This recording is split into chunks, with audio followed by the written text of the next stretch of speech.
filozofije, mi volimo loptanje.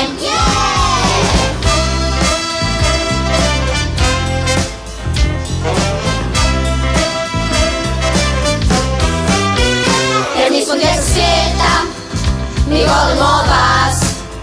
I nije nam bitno da li si crn ili si plav.